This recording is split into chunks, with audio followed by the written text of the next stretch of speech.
Dalam kegiatan exercise ISP Escort tahun 2019 yang dilaksanakan di perairan TUKS LNG dan LPG Bontang PT Pertamina Persero, semua personil yang terlibat dengan sigap menjalankan tugasnya masing-masing. Kegiatan ini diawali dengan adanya laporan bahwa terdapat 3 bot mencurigakan berada di perairan mendekati area fasilitas pelabuhan TUKS LNG dan LPG Bontang PT Pertamina. Bot itu terlihat terisi penuh dengan penumpang, namun tidak diketahui tujuan kemana bot itu menuju. Gerak-gerik bot tersebut tampak mencurigakan dan terlihat beberapa orang tak dikenal membawa senjata tajam. Deputi PFSO Security memerintahkan patroli Bot 1 untuk memastikan keberadaan 3 bot OTK tersebut dan menggali informasi terkait keberadaan OTK tersebut. Bapak-bapak melaporkan 2 bot OTK memasuki area TUKS LNG dan LPG Bontang PT Pertamina. 2 bot itu mengarah ke kapal TB Bontang 4 dan membajak kapal tersebut.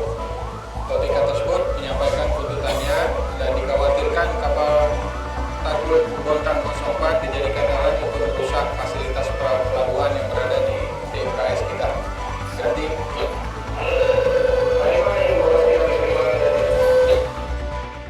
namun ketika patroli Bot 1 mendekati 3 OTK yang dimaksud, ketiga OTK tersebut langsung melarikan diri.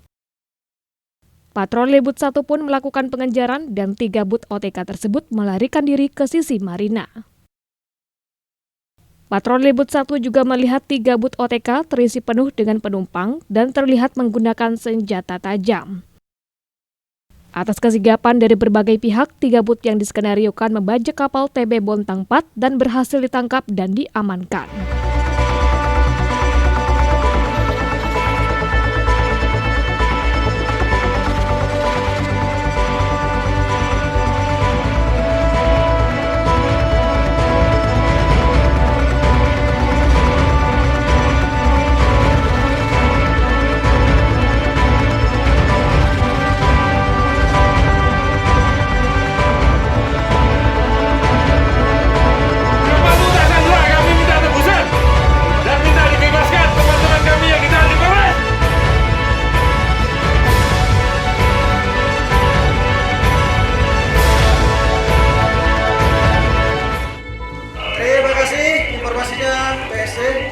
akan segera kami luncurkan bantuan keamanan ke Tenggo Bravo, Bontang 4. Demikian, Jati.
Sementara itu, kebakaran yang terjadi di Tugboat Bontang 4 yang dilakukan oleh para pembajak juga dapat segera dipadamkan dan tumpahan minyak di sekitar kapal dapat ditanggulangi.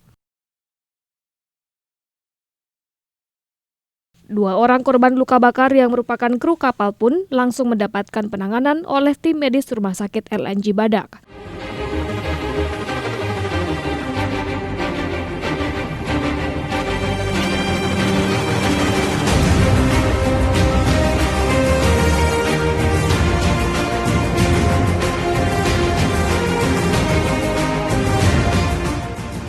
Sedangkan 15 OTK yang melakukan demo untuk menuntut pembebasan para OTK yang ditangkap juga berhasil dihalau oleh personel security dan Polres Kota Bontang.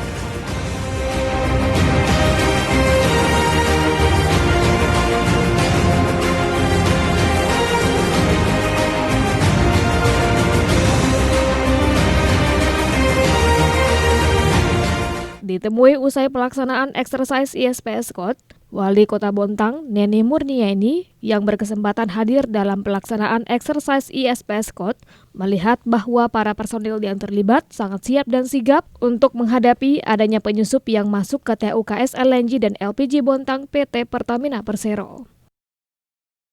Ya, alhamdulillah baru saja kita menyaksikan simulasi yang dilaksanakan di TUKS PT Badak, terminal untuk kepentingan sendiri, di mana saya lihat sangat siap dan siaga, kesigapan yang sangat luar biasa ketika ada penyusup seperti itu, karena memang ISPS ini adalah IMO atau regulasi IMO tentang kesigapan kita menghadapi penyusup atau teroris seperti itu. Dan tadi sudah diperlihatkan dan tentu ini harus dipublikasikan karena akan memberikan rasa aman dan nyaman dari masyarakat ketika melihat objek vital yang ada di Kota Bontang ini, PT Badak ini, apabila menghadapi hal-hal yang kita tidak inginkan seperti penyusup dan teroris, bahwa PT Badak sangat siap seperti itu. Hal senada juga diungkapkan oleh Kepala Seksi Lalu Lintas Angkutan Laut dan Usaha Kepelabuhan Agus Wiyanto dan RSO ISPS Code Inspektor Muhammad Arafah yang menyambut dilaksanakannya exercise ISPS Code yang telah berjalan dengan baik.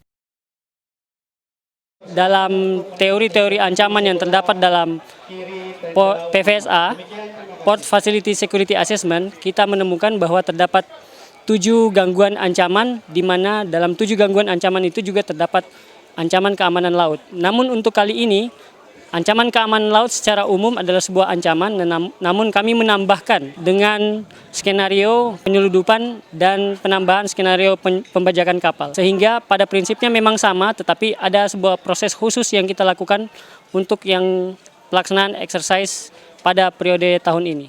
Kami dari KSOP kelas 2 Bontang, kita semua telah menyaksikan bersama hasil exercise yang dilaksanakan oleh TUKS Pertamina Bontang, di mana hasilnya kita saksikan bersama dan saya nyatakan bahwa dapat diterima, kami nilai dengan baik. Pelaksanaan ini kami nyatakan puas untuk melaksanakannya. Semoga kedepannya mungkin dari hasil penilaian kami maka lebih baik lagi. Dasar dilaksanakannya exercise ISPS Code diantaranya ialah rancangan keamanan fasilitas pelabuhan ISPS Code, TUKS LNG dan LPG Bontang PT Pertamina Persero, dan prosedur tetap penanggulangan kebakaran kapal dan tumpahan minyak di perairan di TUKS LNG dan LPG Bontang PT Pertamina Persero. Ditemui usai pelaksanaan exercise ISPS Code, PJSIUO Badak LNG Bambang Prijadi mengungkapkan bahwa kegiatan ini menjadi kegiatan yang rutin dilaksanakan Badak LNG sebagai upaya menjamin keamanan fasilitas terminal untuk kepentingan sendiri atau TUKS LNG dan LPG Bontang PT Pertamina Persero. Bismillahirrahmanirrahim. Alhamdulillahirrahmanirrahim. Hari ini perusahaan Badak LNG telah melaksanakan salah satu program. Salah satu program adalah training, drill, dan exercise ISPS Code tahun 2019. Dan ini dilaksanakan secara reguler, setahun sekali atau 1,5 tahun sekali. Adapun tujuan daripada pelaksanaan program ini adalah adalah untuk meyakinkan koordinasi sinergitas antara perusahaan PT Badak NJL dan pihak-pihak stakeholders yang terlibat di dalam ISPS Code untuk pelabuhan TUKS LNG LPG PT Badak. Dan yang kedua, saya yakin untuk menempah atau melatih pihak-pihak yang terlibat di dalam pelaksanaan ISPS Code ini agar siap jika seandainya ada hal-hal yang menghambat pengoperasian daripada pelabuhan ini. Sementara itu, Muhammad Kirom selaku manajer Storage Loading and Marine menguraikan bahwa kegiatan ini juga bertujuan untuk menjalin koordinasi personil Barek LNG Bontang dengan instansi terkait dan sebagai media uji coba jaring komunikasi, kesiapan, kehandalan, serta kemampuan penanganan gangguan atau ancaman keamanan di fasilitas TUKS LNG dan LPG Bontang PT Pertamina Persero. Oleh sebab itu, maka pelabuhan PT Badak ini harus comply dengan peraturan internasional yang mengharuskan bahwa pelabuhan di PT Badak harus dalam kondisi aman atau di level 1. Nah, oleh sebab itu tujuan daripada drill kita pada hari ini adalah untuk meyakinkan bahwa langkah-langkah pengamanan yang kita perlukan di pelabuhan PT Badak dalam rangka untuk mencapai standar internasional ini memang bisa terpenuhi dan diakui, sehingga kapal-kapal yang akan sandar ke pelabuhan kita ini confidence, dan ini akan meningkatkan peluang bisnis ke depannya bagi perusahaan kita. Yang kedua, tujuan dari pelatihan ini juga yaitu untuk menguji jejaring komunikasi, menguji alat komunikasi, menguji respon dari setiap stakeholder terkait pada saat terjadi kondisi kritis. Tim Liputan LNG TV.